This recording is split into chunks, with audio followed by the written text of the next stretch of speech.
तो फिल्म की शुरुआत में दिखाए जाते हैं दो बूढ़े लोग जो दोनों हस्बैंड वाइफ थे। वो छुट्टियां गुजारने के लिए कहीं पर जा रहे थे। वो रेडियो पर गाने सुनते हंसी मजाक करते अपने सफर पर जा रहे थे, मगर तभी उनका रेडियो खराब होकर अपने आप ये गाना जीपर्स क्रीपर्स लगा देता है। तभी इनके पीछे एक ट्रक आ जाता है जिसका ड्राइवर काफी गुस्से में ट्रक चला रहा था। तब ये देखकर वो थोड़ा डरने लगते हैं, मगर फिर वो ट्रक आगे निकल जाता है। अभी वो लोग सुकून का सांस लेते ही हैं, मगर तभी उन्हें वो ट्रक एक जगह पर खड़ा हुआ दिखता है जिसके ड्राइवर ने काफी अजीब तरह का सूट पहना हुआ था। वो एक लाश को ठिकाने लगाने के लिए एक जगह पर फेंकने जा रहा था, जो देख वो लोग काफी परेशान हो जाते हैं। बूढ़ी औरत डरते हुए कहती है, यहाँ बहुत ही खतरा है, हमें यहाँ से चलना चाहिए। तो अभी वो लोग जा ही रहे थे, मगर वो दोबारा से उनका पीछा करने लगता है। अब ये देखकर तो वो और डर जाते हैं।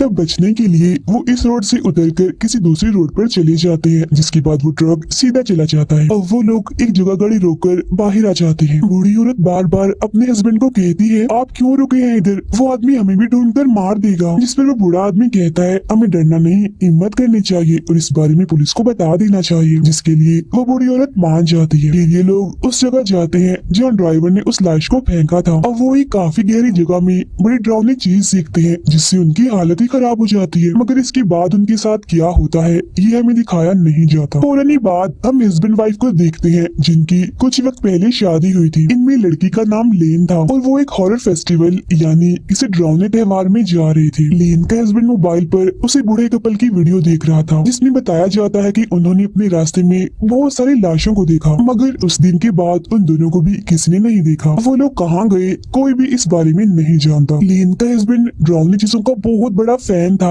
वो लेन को बताता है कि क्रीपर की कहानी बिल्कुल सच्ची है। क्रीपर हर 23 साल बाद आता है और लोगों को 23 दिन तक मारता रहता है, और ये 23 दिन लोगों के लिए किसी अजाब से कम नहीं होते,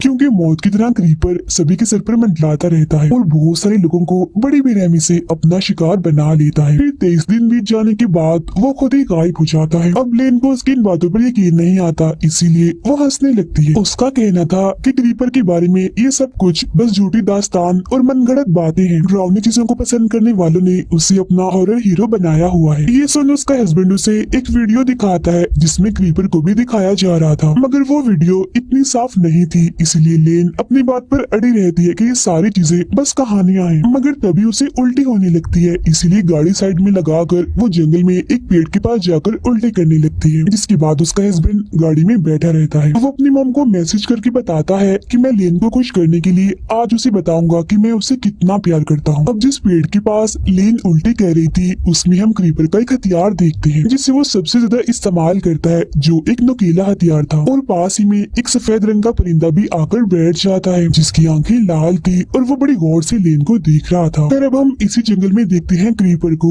जो 23 साल के बाद अपने गहरी नींद से जाग चुका था और बिल्डिंग से बाहर आ गया था। वो पास ही में पड़े जानवर के जिस्म से निकले कीड़े मकोड़ों को खाने लगता है, वो भी बहुत मजे से, जैसे वो उसकी कोई पसंदीदा चीज हो। इसके बाद वो जाता है एक स्केयर क्रो के पास और उसके कपड़े निकाल कर पहन लेता है क्योंकि ये उसका पसंदीदा सूट है। स्केयर क्रो दरअसल खेतों में खड़ा किया गया इंसान जैसा पुतला है जो परिंदों को डराने के लिए खड़ा किया जाता है। फिर इसी जंगल में हम लेन के एक दोस्त को देखते हैं जो उसी फेस्टिवल में जा रहा था, लेकिन वो रास्ता भटक चुका था, तो लेन से कॉल करके रास्ता पूछ रहा होता है। जैसे ही एक पेड़ के पास जाता है तो तभी अचानक से उसके पीछे आ जाती है उसकी मौत यानी क्रीपर। देखते ही देखते उस पर हमला करके बड़ी बेरहमी से उसे मार देता है।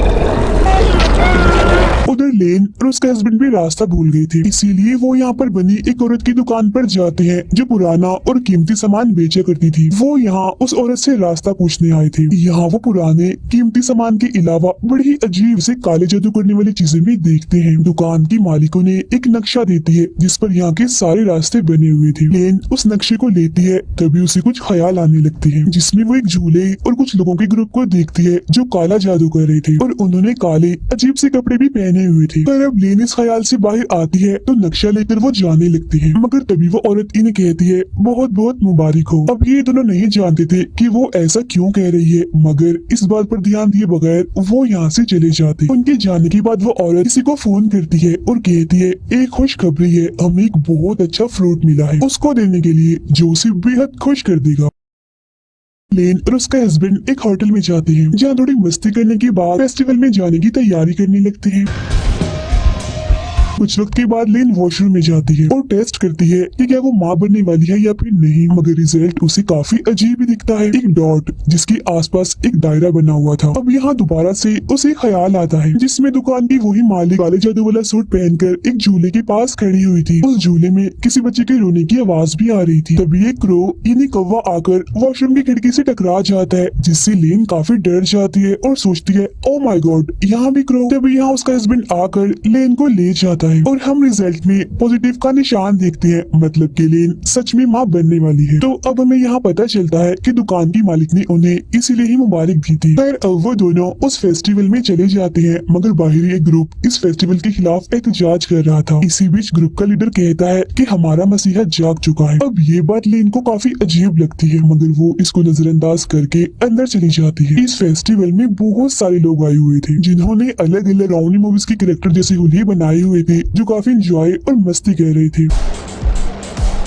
तभी इनके बीच एक लड़का आता है जो सबको ये दिखाने की कोशिश करता है कि मुझे तीर से किसी ने मारा है, मगर असल में वो सबके साथ मजाक कर रहा था। लेकिन जैसे ही वो जंगल में जाता है तो उसका मजाक सच बन जाता है, क्योंकि तभी वहाँ पर आ जाता है क्रीपर और उस पर हमला करके उसे पेड़ की टहनी में घुसाकर मार देता है। क्योंकि क्रीपर अपने सारे हथियार अपने साथ लेकर शिकार पर निकला हुआ था और वो बहुत ही भयानक दिख रहा था। लेन और उसका हस्बैंड फेस्टिवल में मजे करते हुए इधर उधर घूम रहे थे, मगर तभी वो एक गेम खेलने जाते हैं इसमें नुकीले हथियारों से निशाना लगाना होता है। पहले लेन का हस्बैंड इस गेम को खेलता है, मगर वो निशाना ठीक से नहीं लगा पाता। अब जब लेन की बारी आती है तो वो क्रीपर का हथियार चुनती है, जिससे उसके सारे निशाने बिल्कुल सही जाके लगते हैं।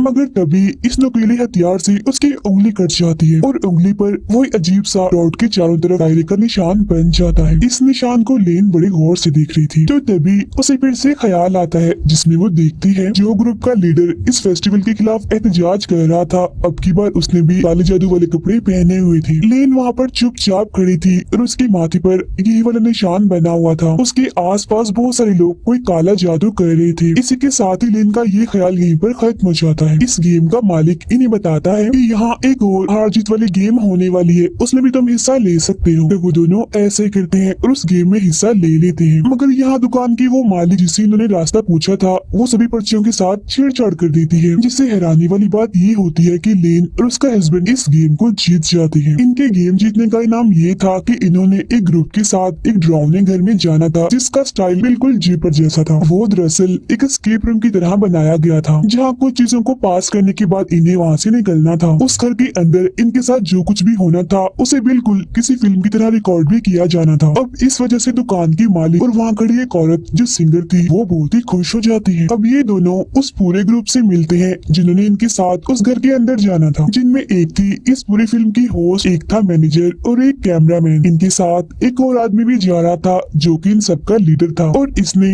इन सब की मदद करनी थी वहाँ जाकर। अब ये लोग उस घर के कब्रिस्तान में पहुँच जाते हैं, जहाँ आकर लीडर इन्हें बताता है कि जिस घर में हम जा रहे हैं उस फैमिली के लोग इस कब्रिस्तान में दफन हैं और ये कब्रिस्तान काफी सदियों पुराना है। कहा जाता है कि जो फैमिली उस डरावने घर में रहती थी वो बहुत ही अच्छी और नेक थी, मगर ये जगह भूतिया भी हो सकती है, यानी बहुत डरावनी। और अब हमें यहाँ से पैदल चलकर उस घर तक जाना होगा। इसी बीच हम क्रीपर को देखते हैं जो एक बिजली के टावर पर अपना ट्रक लाकर मारता है, जिससे वहाँ की आधी लाइट जाने की वजह से सभी के सिग्नल्स चले जाते हैं। तभी क्रीपर अपने ट्रक से निकलकर बाहर आता है और वहाँ लगी एक कैमरा में रिकॉर्ड हो जाता है, जिसे वो कैमरामैन भी अपने कैमरा में साफ साफ देख पा रहा था, मगर उसका कैमरा भी खराब हो जाता है और अब वो अकेला ही आगे बढ़ता है। उसे वहाँ सिंगर औरत दिखती है जिसने वही अजीब से काले जादू वाले कपड़े पहने हुए थे। कैमरा को ठीक करने में वो उसकी मदद लेने के लिए जाता है, मगर तभी यहाँ क्रीपर आ जाता है और उस पर हमला करके उसके चेहरे को पकड़ लेता है, जिसके बाद बड़ी बेरहमी से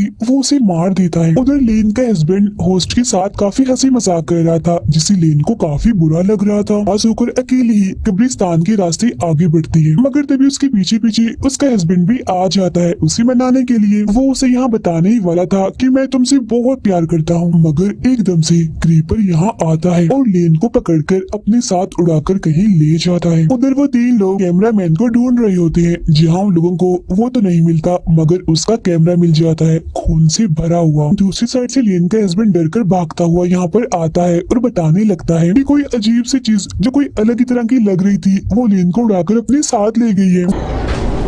वो बहुत ही ज्यादा डरा हुआ था और पुलिस की मदद लेने के लिए यहाँ से भागने लगता है, मगर तभी वो एक चीज से टकरा जाता है जो एक लाश थी और ये उस कैमरामैन की ही थी। लाश की हालत बहुत ही बुरी थी, खून में लथपथ थी वो। तब ये देखकर वो लोग काफी डर जाते हैं और परेशान हो जाते हैं, ये सोचकर कि यहाँ जरूर कोई खतरनाक चीज है जो सब पर हमला कर रही है। इसीलिए वो भागकर उस घर में चले जाते हैं ताकि उनकी जान बच सके। मगर तभी दुकान के मालिक, सिंगर और एहतजाज वाला लीडर घर का दरवाजा बंद कर देते हैं और कहते हैं कि तुम लोगों को हमने क्रीपर के लिए ही छोड़ दिया है। तब यहाँ पर हम समझ पाते हैं कि ये सारे लोग जिन्होंने ये अजीब सा लिबास पहना हुआ है, ये सब काला जादू करते हैं और ये क्रीपर को अपना गॉड समझते हैं और उसकी पूजा करते हैं। घर के अंदर आ जाने के बाद सब लोग अपने लीडर पर शक करने लगते हैं कि ये भी जरूर उन लोगों के साथ मिला हुआ है और इसने हमें यहाँ पर फंसाया है। जिस पर वो कहता है, मुझे खुद नहीं पता कि सब कुछ क्या हो रहा है। इसके बाद हम देखते हैं लेन को, जिसे क्रीपर ने किसी जगह पर बांध कर रखा हुआ था। वो उसके पेट पर एक चाकू से कट का निशान लगा देता है।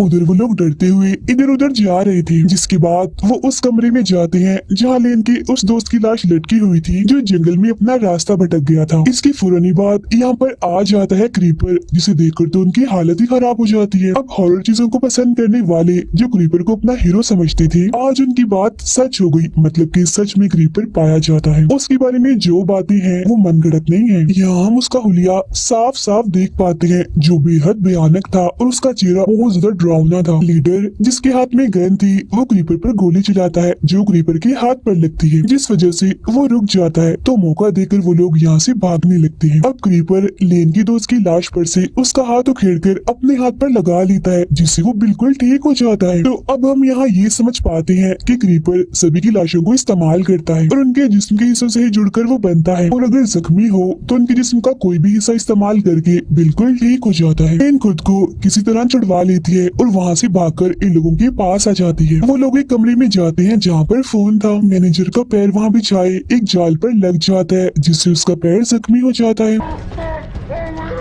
लेन का हस्बैंड पुलिस को कॉल करके यहाँ की सूरत हाल के बारे में बताने लगता है, मगर तब तक यहाँ क्रीपर आ जाता है। वो इन पर हमला करने लगता है, जिससे बचकर वो लोग यहाँ से भागकर दूसरे कमरे में आ जाते हैं। होस्ट कहती है, वो हमारे पीछे पड़ गया है, हम बचेंगे कैसे? जिस पर लेन के हस्बैंड कहता है, क्रीपर इमोर्टल है, वो कभी नहीं मर सकता। बचने के दो ही रास्ते हैं, या तो वो खुद हमारा पीछे छोड़ दे या फिर हम लोग 23 दिन के इस खतरनाक और परेशान कुन टाइम को गुजार लें और बच जाएं।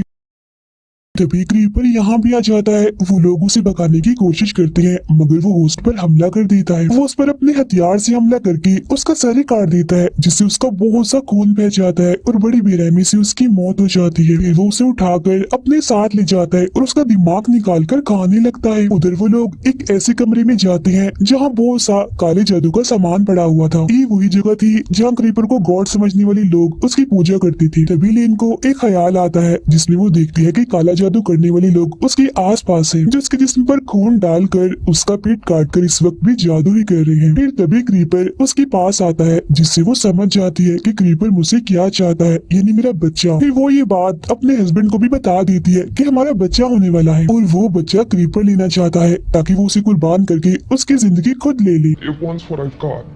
अब इसी कमरे के बिल्कुल नीचे उन्हें एक खुफिया कमरा मिलता है, जिसके अंदर बहुत सारी लाशें थी। तब वो लोग यहाँ सारी बात समझ जाते हैं कि इस जगह पर लोगों का एक ग्रुप है जो क्रीपर की पूजा करते हैं और उसके लिए बहुत सारे लोगों को फंसा कर वो यहाँ लाते हैं, जिसके बाद क्रीपर उन्हें खाकर ताकतवर और खतरनाक रहता है। और ये चीज काफी सदियों से चलती आ रही थी। तभी लेन बताती है कि क्रीपर को मारा जा सकता है क्योंकि उसका जिस्म कमजोर और मुर्दा बढ़ता जा रहा है। तब यहाँ हमें ये भी समझ आती है कि क्रीपर को लेन का बच्चा चाहिए खुद को ठीक करने के लिए, क्योंकि वो उस बच्चे को अपने लिए कुर्बान करके उसकी जिंदगी खुद लेना चाहता है, जिसके बाद वो बिल्कुल ऐसा हो जाएगा जिसे वो अभी अभी पैदा हुआ है, इन्हीं पहले की तरह खतरनाक और ताकतवर। इसी वजह से इस फिल्म का नाम जीपर्स क्रीपर्स रिबॉर्न पड़ा है। और वो लोग उस कमरे से बाहर आते हैं ताकि यहाँ से निकलने का रास्ता ढूंढ सके, लेकिन तभी यहाँ पर क्रीपर आ जाता है। वो मैनेजर की प्लेट में अपना चाकू जैसा हथियार मारता है, जिससे उसकी बड़ी बेरहमी से ही मौत हो जाती है। इनका लीडर क्रीपर पर एक चाकू से हमला करता है है और वहाँ से भागने लगता है, तो वो भी लीडर का पीछा करता है। तभी बाहर क्रीपर लेन को देखता है, जो काला जादू करने वाला चाकू अपने हाथ में लेकर खड़ी हुई थी। फिर वो उसके पास जाने लगता है क्योंकि लेन ने खुद को उसके हवाले कर दिया था। उधर लीडर और लेन का हस्बैंड घर की छत पर चढ़ जाते हैं। क्रीपर लेन के पास आता है और उसका गला पकड़कर उसे ऊपर उठा देता है। अब हम जानते हैं कि लेन को हथियार चलाने काफी अच्छे से आते थे और उसके पास कुछ नुकीले हथियार मौजूद भी थे, जिन्हें पहले वो क्रीपर के कान में घुसा देती है और बाद में उसकी आंखों में मारकर उसकी आंखें फोड़ देती है।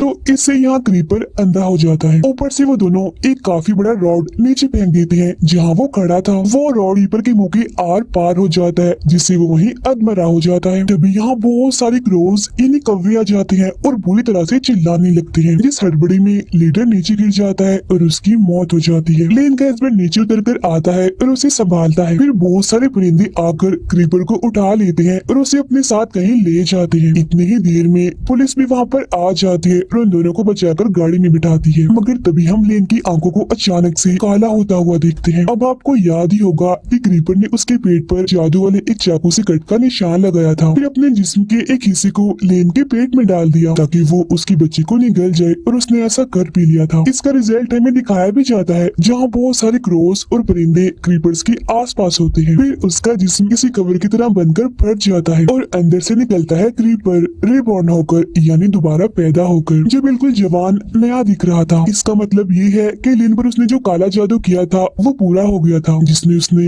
लेन के बच्चे की जिंदगी ले ली। और इसी के साथ ही ये फिल्म यहीं पर खत्म हो जाती।